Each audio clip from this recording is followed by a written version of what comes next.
8 o'clock. And good evening, everybody. It's a honor and a pleasure to welcome Professor Sir Michael Marmot tonight. He has contributed, of course, to the association in the past, in that he gave an extraordinary speech at one of our dinners, and he has been getting information and following information about the association ever since. He has an extremely distinguished record and CV, one of which features, one of the few features that I actually want to highlight, is the question of health inequalities, because of course he spoke about health inequalities 20 years ago. And it's fortuitous that COVID-19 has come just at the time that he's written an outstanding book on the subject of 10 years after. And I've heard him speak on the subject of COVID-19 and 10 years after myself, and on a number of occasions. And I think we're very fortunate that he's found the time, even though he says he doesn't have to travel anymore.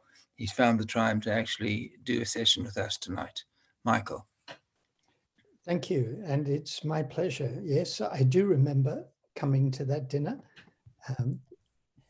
I'm going to be a trifle more serious tonight. I want to put what I've been doing on health inequalities in England in a global perspective. And I should say, from the start of the pandemic, I've been saying that the pandemic will expose the underlying inequalities in society and amplify them. I even quoted a translation of Camus. Camus said that the pestilence, the plague, the pestilence is both blight and revelation. So it's a blight, but it reveals the corruption of society. Well, that's corruption's perhaps putting it a bit strongly, but as I'll try to show you, it reveals some of our shortcomings. I said I want to put it in global perspective. I chaired the commission of the Pan American Health Organization on equity and health inequalities in the Americas. Just 13 months ago, a year and a month ago, we published our report, Just Societies, Health Equity and Dignified Lives. And we began our report with a quote from Nelson Mandela: "Overcoming poverty is not a gesture of charity. It's an act of justice. It's the protection of fundamental human rights, the right to dignity and a decent life." And our conceptual framework was rather similar. I had chaired the WHO Commission on Social Determinants of Health in 2008, and it rather followed that with some slight changes. So each of the 12 elements that I highlight, we had recommendations corresponding to them. So 3 structural drivers: political, social, cultural, and economic structures, the natural environment, land and climate change, and colonialism and structural racism. And I'll come back to that. We have 7 conditions of daily life: early life and education, working life, older people, income and social protection, violence, environment and housing, and health systems. And then 2 recommendations related to taking action: good governance and human rights. And we took an intersectional approach. So we were looking at social and economic inequities, gender, sexuality, ethnicity, disability, and migration. And the outcome is health equity and a dignified life. Our approach was that if you get the conditions right for people to lead a life of dignity, those same conditions will improve health and improve health equity. Now, to put COVID-19 in a global perspective, As you probably know, the UNDP, the United Nations Development Programme, produces an annual human development report. They produced a special one in the context of COVID-19. This is daily deaths globally, stylized. There's transport injuries, HIV/AIDS, self-harm, and malaria. And there's COVID-19. Wow. And that's before we get the second wave that we're going through now. So you see quite how important, when you hear people say, oh, it's just the flu, why bother about it? I mean, let's just get on with life. That's how important it is globally. The Human Development Report produces a Human Development Index, and it has three components: health, life expectancy, education, and the third is income per person, national income, adjusted for purchasing power. And it combines those three into a Human Development Index. And going back, this is globally now, going back to 1990, you see it increases pretty much every year, some years a bit less, some years a bit more. And 2008, the global financial crisis, there was a drop, well, actually not a drop, a slower rate of increase. And on it goes. And then this is the predicted effect of the pandemic in 2020. Why do I suddenly divert to Hurricane Maria? Hurricane Maria, which affected Puerto Rico, this is the excess deaths caused by Hurricane Maria in the lowest socioeconomic group, high, median in the middle group, and least in the highest socioeconomic group.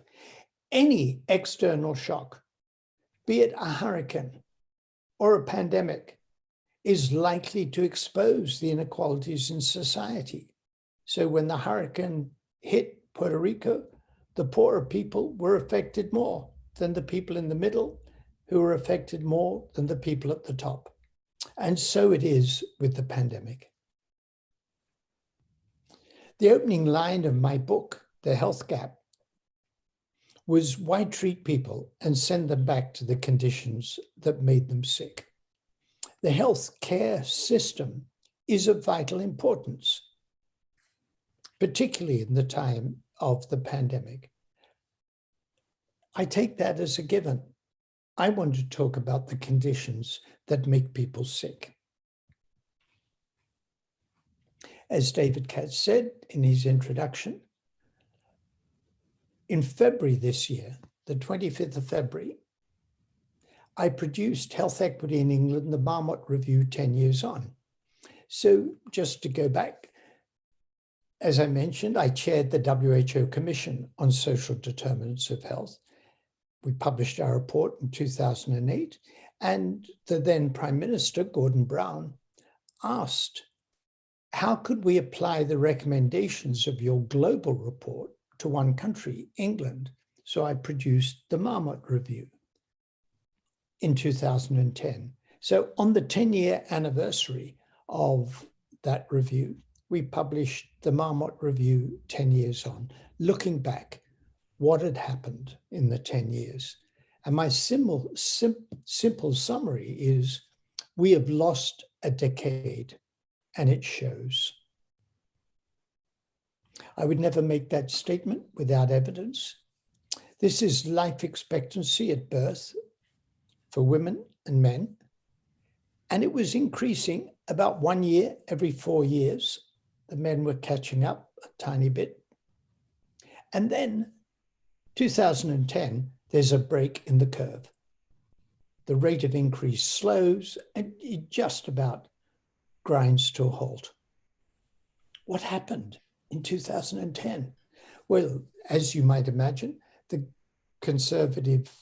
now conservative government, the conservative-led coalition government, they're a bit sensitive.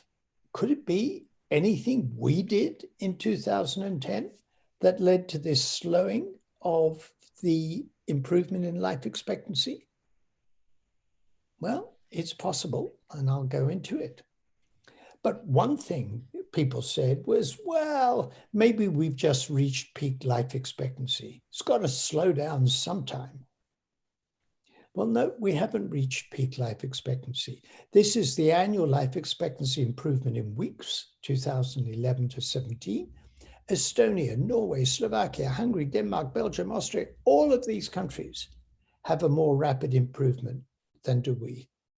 The UK, the only countries with a slower rate of improvement than us amongst the OECD is Iceland and the USA. We have not reached peak, and we were doing very badly. And then came COVID-19. This is excess deaths.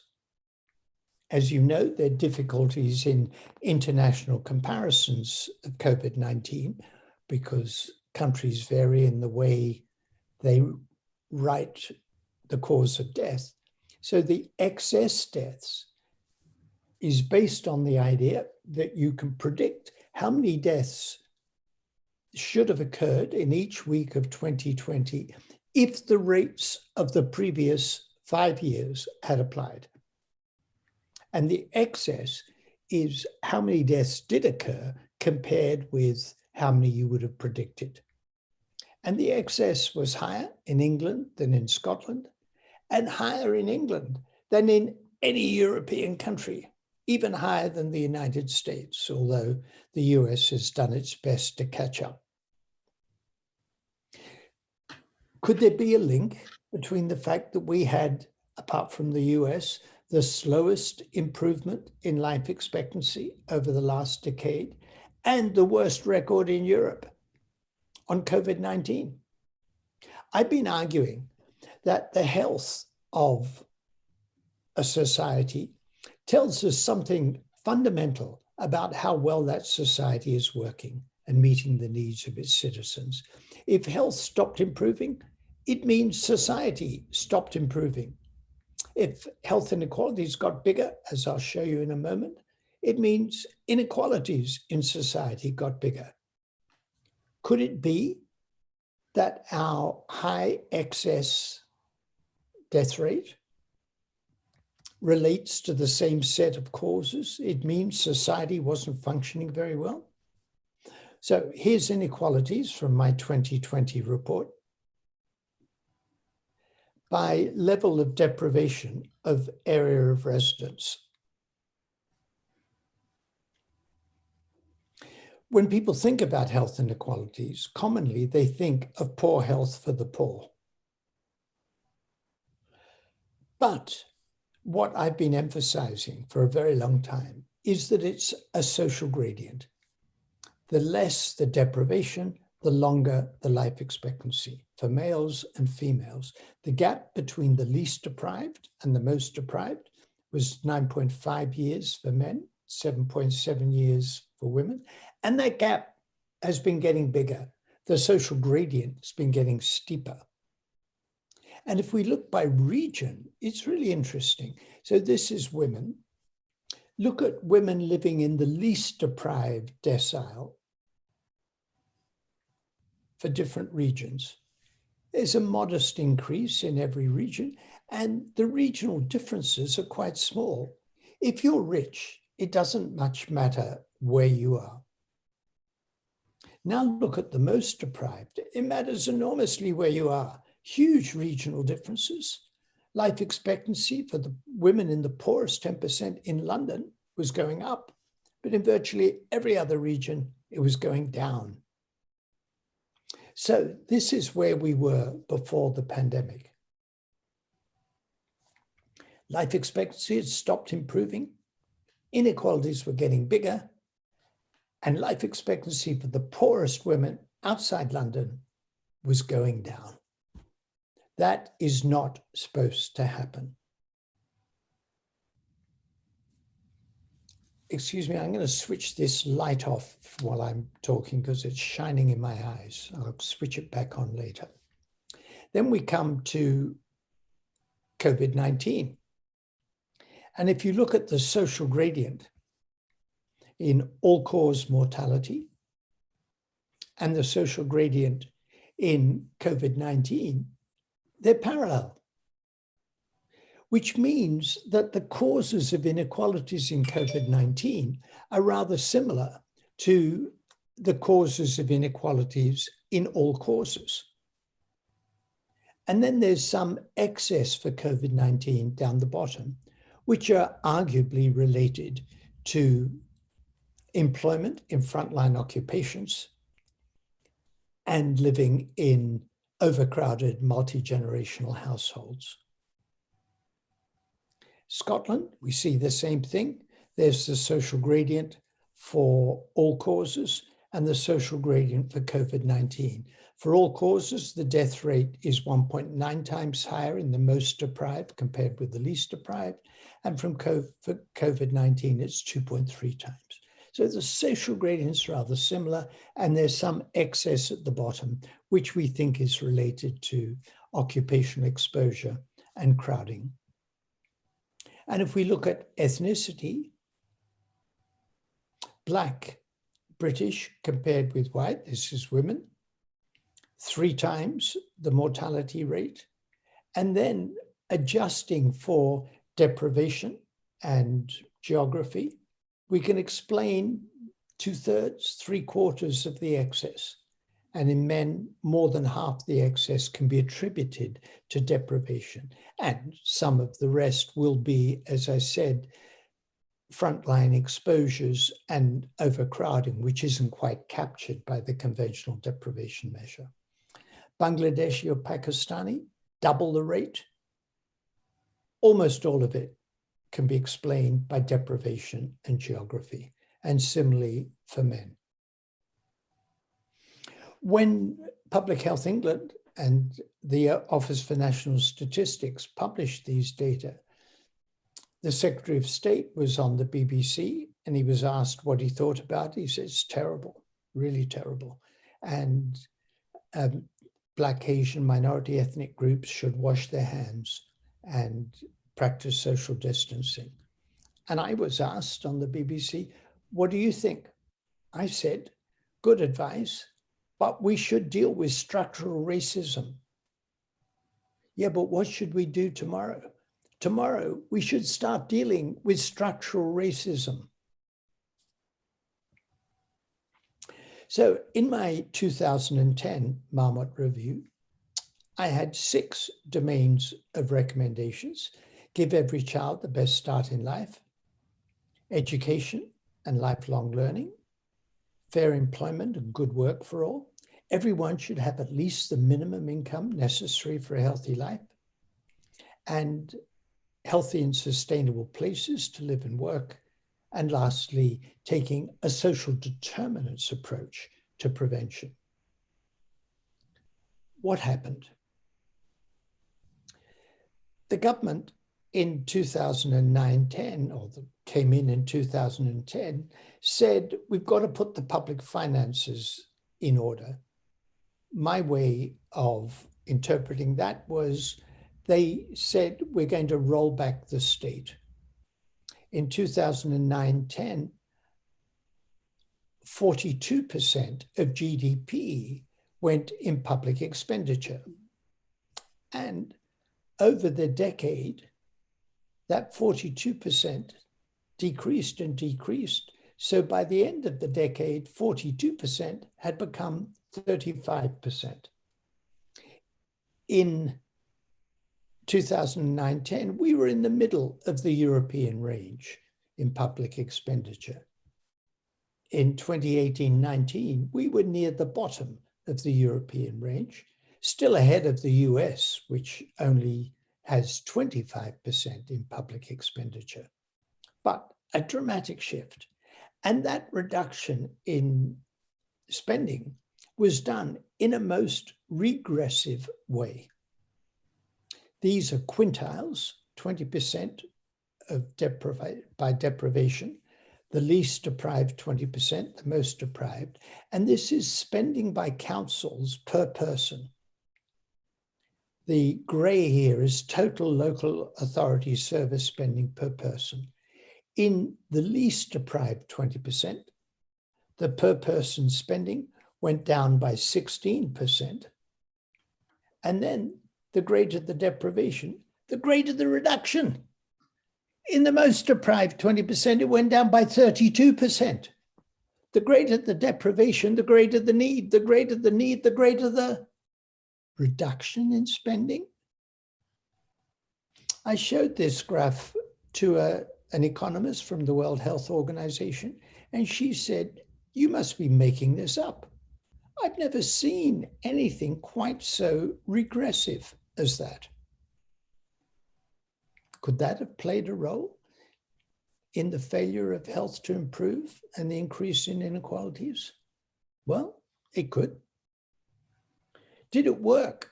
The reason for doing all this, we were told, was to get the economy on a good footing. Wage growth between 2007 and 2018, there we are, third from the bottom among rich countries. Only Greece and Mexico did worse than we did. Portugal and Italy did similarly, and then every other country had positive wage growth, and we didn't. So the reason for this austerity and the regressive nature of the reduction in public spending was somehow to get the economy to grow. It didn't work. Early childhood, I'm not going to go through all of my recommendations, but child poverty.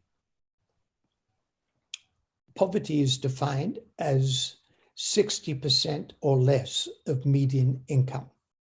So in 2010-11, before housing costs, 18% of children were growing up in poverty. After housing costs, because the cost of housing is important, it was 27%. And that 27% became 30%. You may remember the Prime Minister was asked about this in Parliament a few months ago, and he lied. He said, "We reduced the number of children in poverty," and then he made up some number by 400,000 or some number.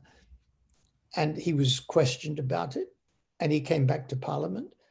Some of us thought he might correct the error, but he didn't. He doubled down on it. This is what the data show. Child poverty went up.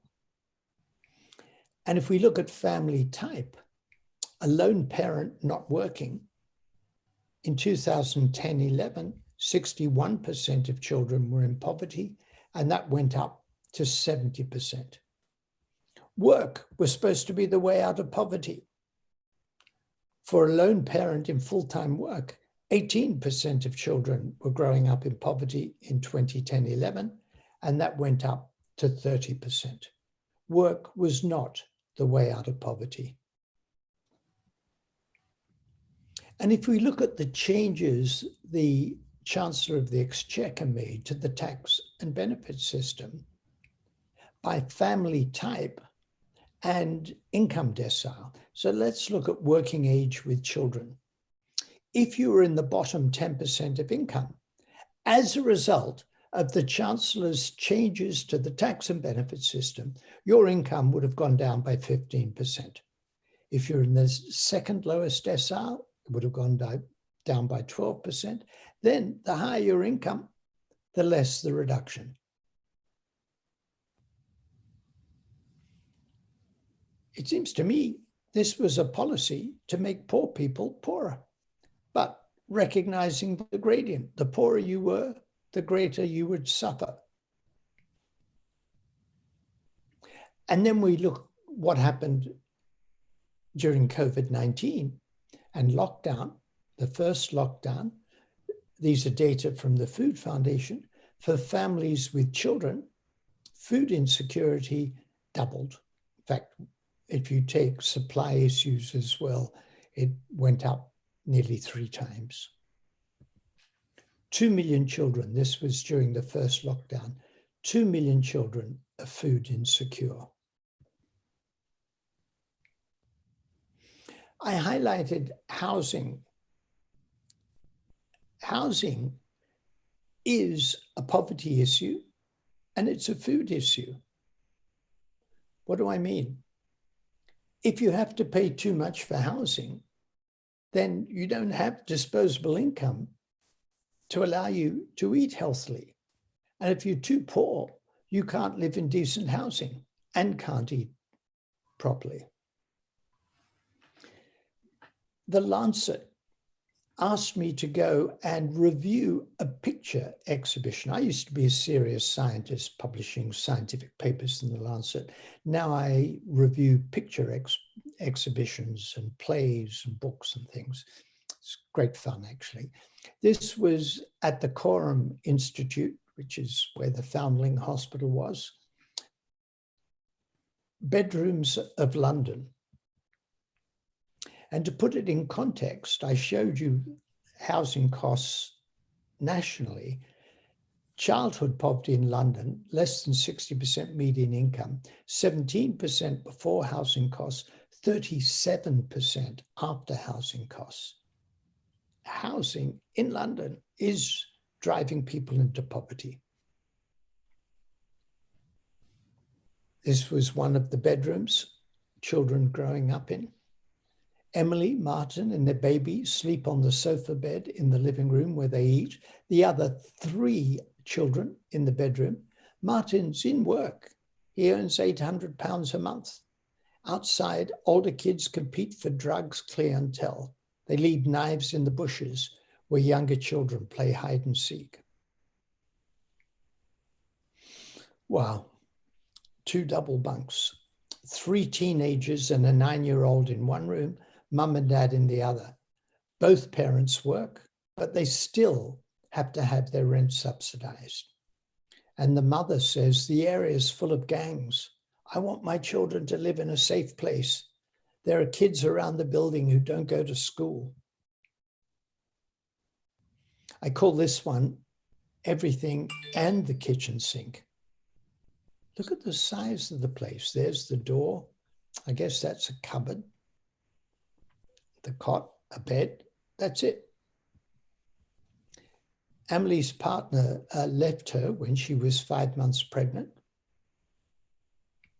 She said, at the beginning, I didn't have benefits, so I didn't have food. I was crying for no reason. Crying for no reason. Now she puts a towel under the door to stop the marijuana smoke from getting in. Stunning photographs, but heartrending. A Nigerian mother, an English father, and 3 children in a 2-bedroom flat. And she said, to know that somebody somewhere is making something available for you to be happy. My feeling welcome in this country has been all through charities. What are we doing as a society? And are these people feckless, choosing the easy life of welfare dependence? As one mother said, nobody falls into this on purpose because your whole life is going to be a trap. And then you will see yourself living a life you never thought you would. Predictably, lockdown will increase the educational divide between more advantaged kids and less advantaged kids. A survey of teachers, those in the least deprived schools, said 3% of their pupils were not behind at all during lockdown. 24% were 1 month behind, 32% were 2 months behind. In the most deprived schools, teachers said 11% of their kids were 6 months or more behind. 18% of the kids were 5 months behind. 24% were 4 months behind. So you can see this spreading out. There's increase in the inequalities. And to come back to the global perspective, the Human Development Report divides countries on the basis of the Human Development Index into low, medium, high, and very high human development. This is looking at the effective out-of-school rate for primary school-age children. So pre-pandemic, effectively 26.5% of primary school-age children were not in school. And that went up to 86% during the pandemic. And in medium development countries, went up dramatically and went up in very high development countries as well. Now look at this. This is the effective out-of-school rate for primary education globally. In 1970, about 28% of primary school-age children effectively were out of school. And that came down very nicely over the years. So by 2019, it was under 10%. Or to put it more positively, more than 90% of primary school-age children globally were in school. Now, the blue dot here is what's going to happen globally in light of the pandemic. The red dot is a modeled scenario if there's no internet access. The black is what would happen to the out-of-school rate if you could close the internet gap within a human development group. In other words, not saying that every child in the world should have the same internet access as Finland, but they should have the same internet access as the best of within their human development group. And the reason I'm harking on this is a pretty simple intervention. And think about our own country. If every child during the first lockdown had access to high quality broadband with a cheap computer hanging off the end of it, and teachers ready to teach online like they were in the private sector, we could have stopped much of that damage to education in school children, and the effective out-of-school rate for primary school-age children could have increased only a tiny bit with good internet access. Now, in rich countries, come lockdown, they're able to support people's salaries. We're more miserly about it in Britain than most European countries. But the higher the Human Development Index, the greater the possibility for direct spending to support people during the lockdown, and loans and guarantees.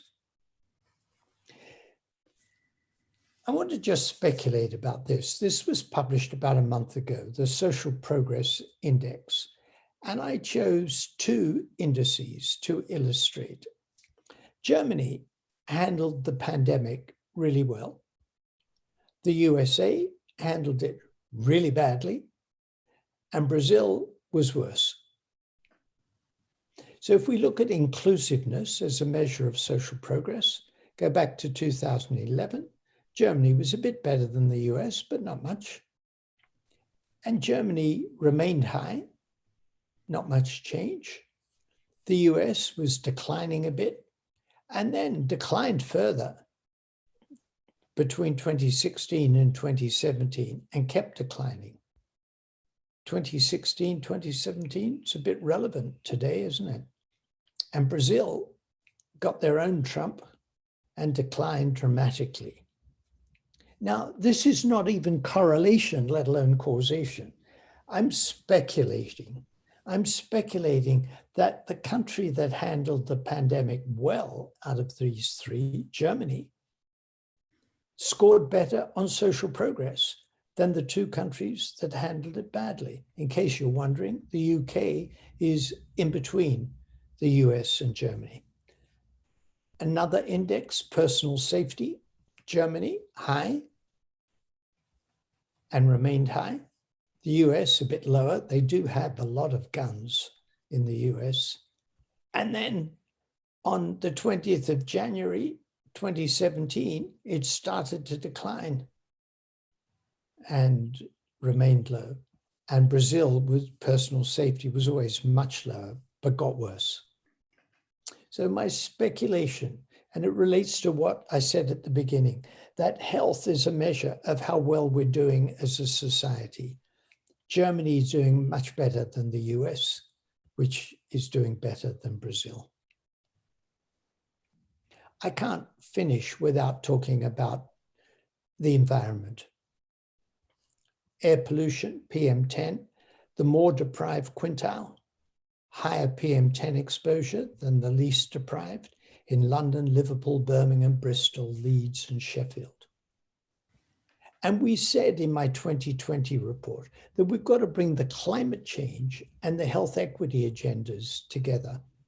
So, for example, we said ensure that 100% of new housing is carbon neutral by 2030, with an increased proportion being either affordable or in the social housing sector.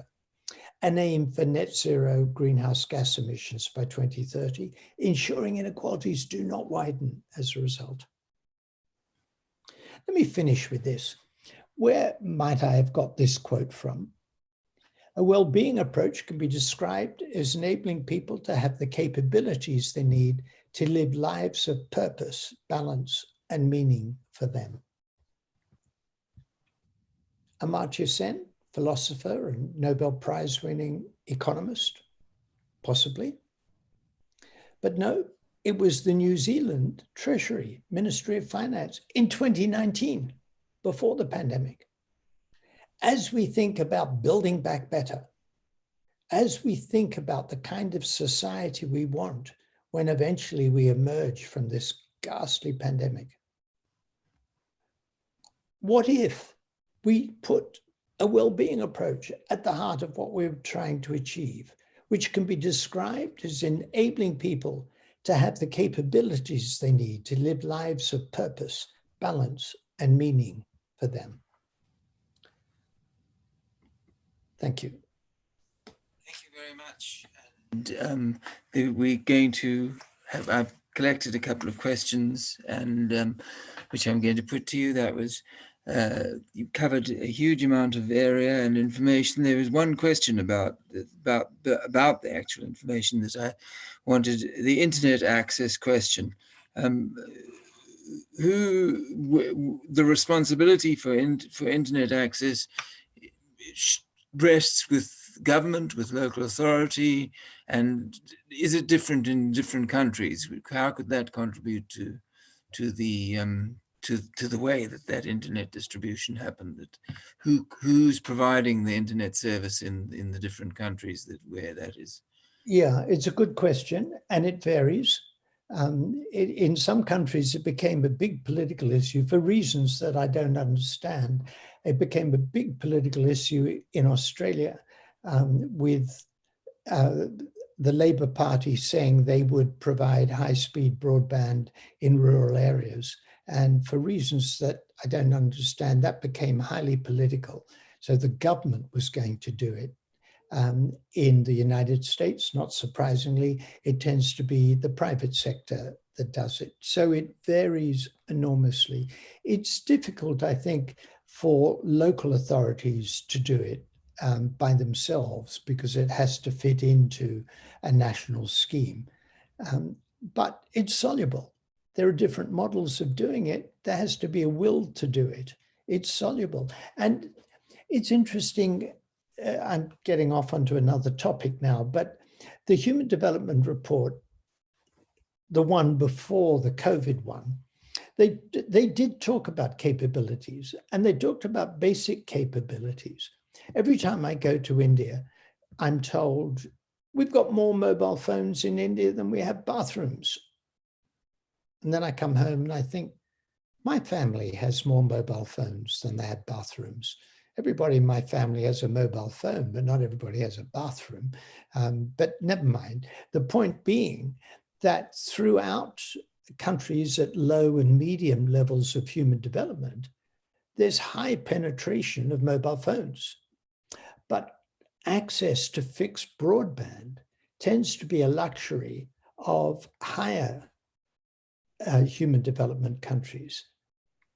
Now, how about we spread that? We don't think of that as an enhanced capability, we think of that as a basic capability. That's a really easy problem to solve, to give everybody access to fixed broadband globally. You could do it. Wouldn't take much money in the global scheme of things, and you could certainly do it in a rich country like the UK. Right. We've got two big questions which have come in. Penny Toff asked, what are the key actions required from local authorities and from government, both short and long term, which would actually be effective in reducing health inequalities? Yeah, it's an important question as to where the locus of responsibility lies: central government, local or regional government. After my 2010 report, the government welcomed my report. They produced a public health white paper and said this was their response to the Marmot review. And then, of course, they did nothing at all. They went off in a different direction. But Coventry became a Marmot city. They took my 6 domains of recommendations, said we can do that at the city level. And Greater Manchester said we want to become a Marmot region. Now, before we started working with Greater Manchester, to give you an example, children eligible for free school meals do worse on a measure of good child development than the average. And in Manchester, the poor kids, those eligible for free school meals, did worse than the average of poor kids in the country. So Manchester looked really bad. And in 3 years, they closed that gap. They did it at a city and regional level by investing in childcare services. Now, because of restrictions to local government, we know that 1,000 Sure Start children's centres closed around the country because local authorities didn't have the money. I showed you the poorer areas had a 32% reduction. Liverpool had a greater than 40% reduction in the government grant to local government and spending. So a lot can happen at city and regional level, but the national government needs to set the context. Right. So the other big question was from Daniel Staetsky, who works at the Institute for Jewish Policy Research. And he points out that their research and the ONS research showed that British Jews had a higher death rate in COVID-19 compared to Christians. And Jews are generally a socially economically more secure group. So how does that fit into the inequality framework? So the easy answer is I haven't a clue. And now I can say anything I like because I've told you my considered opinion. I don't know. But 2 things occur to me.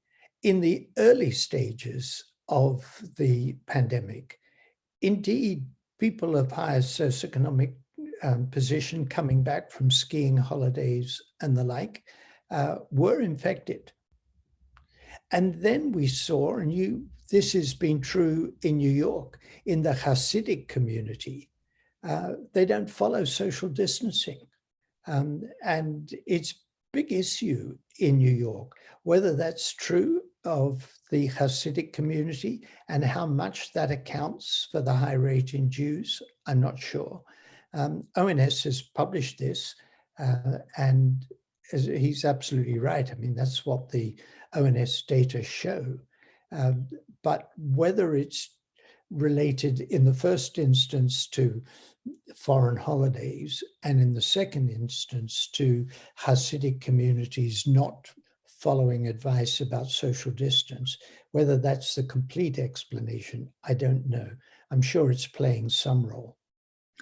Right, we've got an issue now with the second wave, and is the second wave following as far as you can judge, the same inequalities. I mean, one of the issues raised, I know in previous discussions, was that, you've got areas like Bradford that Trevor Phillips raised is Bradford, which is probably more deprived. There are neighbouring areas which are less deprived and are equally affected in Yorkshire.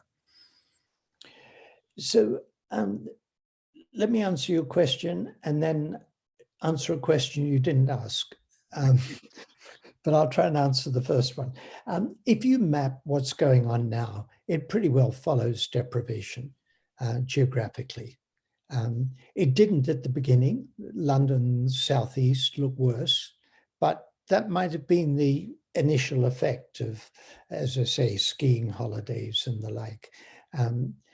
But it then, and we know the tier 3 areas were in the north, and the northwest and the northeast. Greater Manchester complained bitterly that they were told to be tier 3. Andy Burnham, the mayor of Greater Manchester, said, hang on a minute, when London had the highest rates of COVID-19, we had a national lockdown.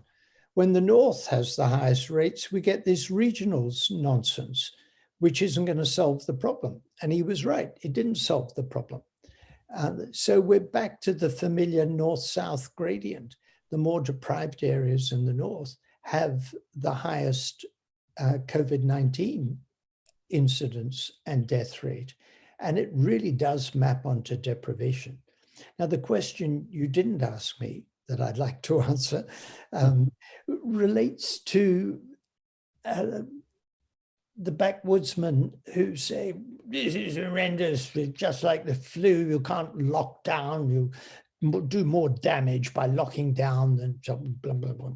What we know is that the countries that controlled the pandemic well had very little economic hit. China, Hong Kong, Taiwan, South Korea, Germany had very little economic hit. The higher the COVID-19 mortality, the greater the reduction in GDP. Manage the pandemic well, and then you don't have the economic hit. And had we put a proper test, trace, and isolate system in place back in February, we wouldn't be facing this quite to the same extent. We would, no doubt, have a second spike. I mean, kids go back to school, young people go back to university. The benighted chancellor said, eat out to help out, get infected, spread virus, it'll be good for everybody. And predictably, we got a second wave like they did all across Europe.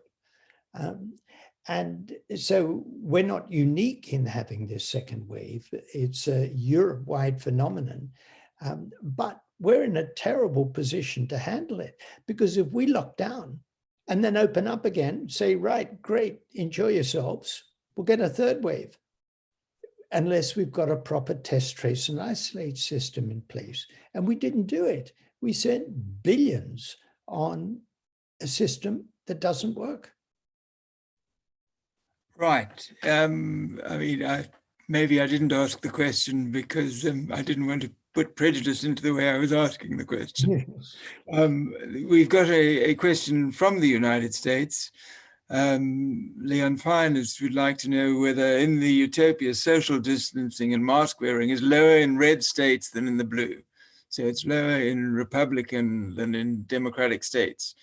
Optical affiliation affects behavior and critical to saving lives. Does that kind of division apply in the UK as well?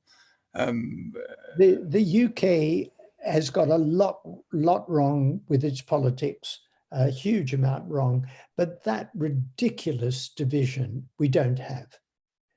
We didn't have the Prime Minister saying, well, we did initially. He said, I'm pretty proud to shake hands with everybody. Then he nearly died of COVID-19. The president of the US got COVID-19 and he said, don't wear masks. That idiot from the opposition, from the Democrats, wears a mask. Don't do that. Come to my rallies, crowd into my rallies. Leon, you will have seen the study from Stanford that suggested after Trump's rallies, the infection rate and the death rate from COVID-19 went up. He's the modern typhoid Mary. And so, no, we don't have that division. We do have people on the right saying, don't lock down because this is an intolerable infriction on our freedom. So we do have that, and it tends to go along political lines. The right saying, oh, we're not in favor of improving the public health. The economy is more important. But as I say, it's an evidence-based response, goes beyond the politics. But happily, we don't have that red-blue division that the US does. One of the other questions that has come up is the question about, the poorer parts of the world, the poorer parts of Africa, and the distribution in Africa. Do you have, from either your own or from the WHO, any information about that and how deprivation patterns impact there? No, I don't. I'm aware of it, and I don't know what's going on in Africa. We know that India is not doing well. India is doing very badly. And I think it relates to the US-Brazil phenomenon. If you've got a society that isn't functioning well, and India's got this terrible autocrat running it now, if you've got a society that's not functioning well, you're likely to get high COVID-19 rates in the pandemic. With Africa, I have to confess, I would have predicted it would be terrible when it got to Africa. I mean, it was terrible when it got to Mexico and Brazil. Now, that's not Africa. That's their medium or high development countries. I thought it would be terrible when it got to Africa, and it appears not to be. How much that's under recognition, under diagnosis, how much that's some other kind of immunity, I really don't know, but we really should try and understand it. You raised the word immunity, which I was assiduously leaving off because we did get the question in advance about what is there relationship to immunity, or is it general deprivation leading to greater infection, or any differences in immunity in actual immune responses that have been demonstrated? It's not a question that's easily accessible or answerable. But no, I don't think we know the answer to that at the moment. But looking at the similarity of the social gradient for all-cause mortality and the social gradient for COVID-19, it suggests, no, it's social conditions, degree of deprivation. It's not some biological difference. And as I said, that excess in the bottom 3 deciles of deprivation. ONS has been brilliant in publishing reports on this, and they show very clearly that by occupation, the greater the person-to-person contact in an occupation, the higher the COVID-19 mortality rates. So that excess down the bottom, and similarly, what I said about crowding, the publication from ONS, I think it was 2 weeks ago, re-looking at the ethnic differences. What was really interesting was that for Black British, once you've taken account of geography and deprivation, a measure of prior medical conditions does not explain any more of the excess. So we've all been speculating, I've been speculating, that hypertension, diabetes, chronic obstructive pulmonary disease, cardiovascular disease, they all seem to, obesity, all seem to increase risk, and an adverse distribution of those conditions among Black and South Asians, would put them at increased risk. It turns out that, I mean, there's some methodological problems in the way they did it, ONS. They did it with the data they had. But so far, that does not seem to be the explanation.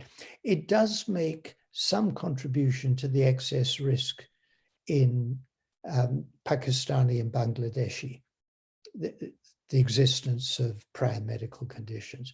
So I don't think we need to have recourse to well, there must be genetic differences in immunity or something, given the parallel nature of the social gradient for COVID-19 and all-cause mortality and the excess associated with increased contact.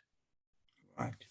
We've got one last question just come in from Jonathan Behar, which is to ask about other countries and their test and trace strategies, which, as you pointed out, is something that we failed in. Is this a function of investment and better use of digital technology? Are there any lessons that one can learn for the future or for the immediate future about test and trace from that failure? Yeah, I think we have to look east. We have to look east. Now, I said this to a friend and he said, oh my God, you only, in South Korea or Taiwan, you only have to pass somebody who was in contact with somebody who got infected and the police come and shut you away. Well, I don't think it's quite like that. But certainly those countries that got terrified of SARS were ready, and they got active very quickly in getting a proper test and trace system in place. They're good with technology. People who don't have Apple phones have Samsung phones from Korea. So the technology is advanced in Korea, Japan, Taiwan, but they did it very well. They're well-organized societies. Now, as I say, some of my Western friends, their immediate reaction is, oh no, that's an intolerable restriction of liberty. We could never tolerate that. Well, okay, that's not what my Japanese colleagues and Korean colleagues say to me. They're not complaining about the intolerable, Hong Kong colleagues, intolerable restriction of liberty. They're complaining about China, but they're not complaining about the way they put the test, trace, and isolate system in place. So I think there are lessons to be learned from the East, and it's a combination of technology, of good organization, of high level of, there are two ways to put this. One is people obey. That would be one way of putting it.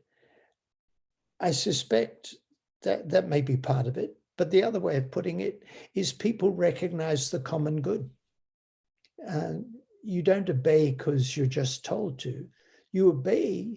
I mean, I've talked to Japanese colleagues, young Japanese doctor wearing a mask, and not during COVID-19, in previous, when time. I said, why are you wearing a mask? And she said, I don't want to infect other people.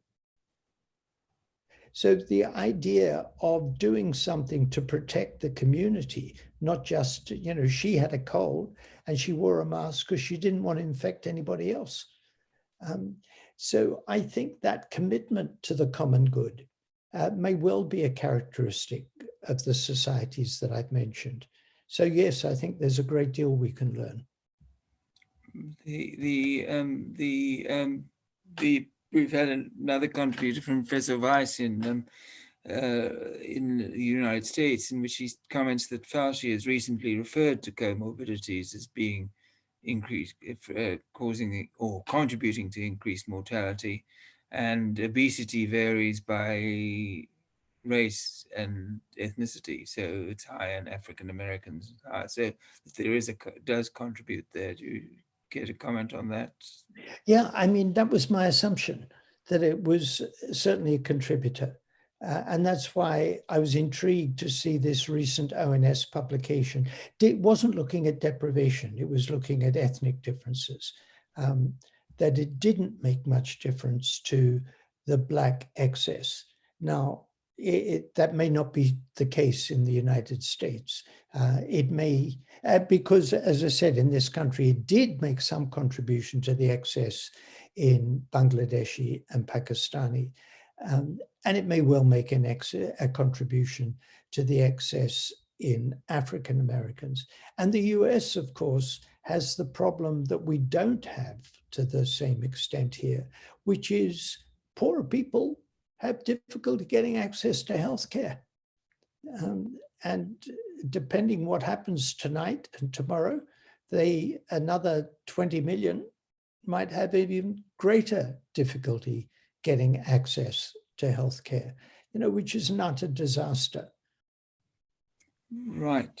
Yeah. But that is the American vantage point. And Daniel Staetsky has put forward the suggestion that smoking, basically the impact, the reason why life expectancy is not increasing as much might be due to the change of government, but it might also be due to the fact that the people who smoked had kind of spent their demographic strength, he words it, I would have died off or been eliminated. So life expectancy rates won't decrease as much as they did in the earlier part of the 20th century.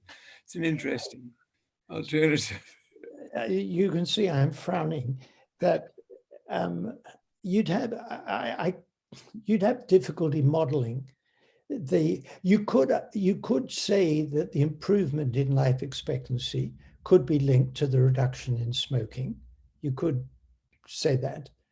But why did the improvement slow down dramatically in 2010-11? What happened? That wasn't. Did people start smoking again? Oh my God, we've got this terrible government. I'm going to take up smoking. I mean, it seems to me unlikely that smoking could explain those trends. Now, we have, in my own studies, looked at the contribution of smoking to the social gradient in mortality. And in the Whitehall study of British civil servants, smoking accounted for just under 20% of the social gradient, which is huge. I mean, there's 80% it didn't account for, but yeah, if we could eliminate inequalities in smoking, that would be great. But when we're under 20% but that was when more people were smoking. When adult smoking is well under 20%, and even though there are inequalities in smoking, it's not going to be the major explanation of the continued social gradient in mortality. I think we've asked you a number of questions, and the way that the audience has responded has brought up that people have been thinking very deeply about the comments that you've made, and I sincerely hope that they'll continue thinking about it. It certainly, as always, has been a shock to the system to hear and see some of this data and to hear and receive some of this information. And we're very grateful to you for having put it before us so clearly and elegantly tonight. Thank you very much. My pleasure. My pleasure. Bye-bye. Bye.